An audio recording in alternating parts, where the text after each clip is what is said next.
Hello दोस्तों, आज हम लोग पढ़ेंगे हिंदी का टॉपिक संधि, जो सीटेट के लिए बहुत ही महत्वपूर्ण है। संधि दो वर्णों के मेल से होने वाले परिवर्तन को संधि कहते हैं। संधि के भेद। संधि तीन प्रकार की होती है: स्वर संधि, व्यंजन संधि, विसर्ग संधि।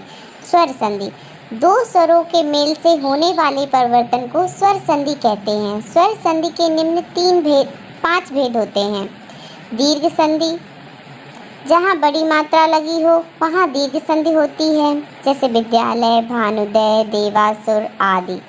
गुण संधि, जहाँ एक मात्रा लगी हो वहाँ गुण संधि होती है, जैसे नरेश, महोदय, महेश, देवेश आदि। वृद्धि संधि, जहाँ दो मात्राएं लगी हो वहाँ वृद्धि संधि होती है। सॉरी, मिसप्रिंट हो गया, यहाँ पे वृद्धि संधि होगा। वृद्धि संधि होती है, जैसे सदैव, एक, बनौद, महोद, गजौज, ऐसे बहुत सारे शब्द होते हैं जो वृद्धि संधि के अंतर्गत आते हैं। दीर्घ संधि में बड़ा आ की मात्रा लगी होती है और गुण संधि में ए की मात्रा और ओ की मात्रा। वृद्धि संधि में ए और ए की मात्रा। यड़ संधि, जहाँ या व रा से पहले आधा शब्द आए, जैसे स्वागत इत्यादि।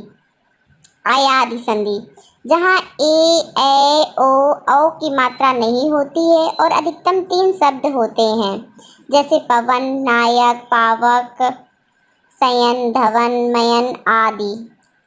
नंबर 2 है व्यंजन संधि, जहाँ व्यंजन के बाद स्वर या व्यंजन आने से पहले जो परिवर्तन होता है व्यंजन संधि कहते हैं।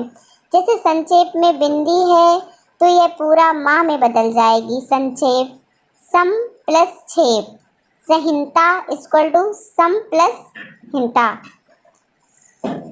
आधा दा चा जा पूरा ता में बदल जाता है, जैसे उन्नति, उत धन नति। उद्भव उत प्लस भव। उज्ज्वल उत प्लस वल। उच्चारण उत प्लस चारण। सज्जन संत प्लस जन। ऐसे ही कई शब्द होते हैं। आधा गा पूरा का में बदल जाता है, जैसे दिगंबर, दिग प्लस अंबर। वागीश, वाग प्लस ईश। विसर्ग संधि, विसर्ग के बाद किसी स्वर अथवा व्यंजन का अपने से जो परिवर्तन होता है, ई, उ, ऑब्लिक का, खा, पा, फा, वा हो जाता है। नि प्लस कपट निष्कपट। नि प्लस फल निष्फल। दु प्लस कर दुष्कर। वा, छा, सा आदि सा हो जाता है। नि प्लस चय निश्चय। नि प्लस छल निश्चल। ता सा हो जाता है। ना नम प्लस ते नमस्ते। निज प्लस तेज निस्तेज। नि प्लस संतान निस्संतान। तपोबल, मनोबल, मनोरंजन, मनोयोग, मनोनीत, अधोगति, पुरोहित, पुरोज, मनोभूमि। नि प्लस आशा निराशा। नि प्लस बल निर्बल। आशी प्लस वाद आशीर्वाद। नि प्लस धन निर्धन। दुष प्लस अभिमान दुर्भिमान। ऐसे बहुत सारे शब्द होते हैं। अब पढ़ते हैं रस। किसी कविता को पढ़कर या सुनकर हृदय में जो आनंद की अनुभूति होती है उसे रस कहते हैं। काव्य में रसों की संख्या 9 है। इस दोहे के रूप से समझा जा सकता है: शांत, रौद्र, अद्भुत, करण, हास्य, वीर, श्रृंगार, महाभयानक, जानिए, अरुवीवत्स, अपार। ये कुछ रस के नाम हैं और उनके भाव हैं।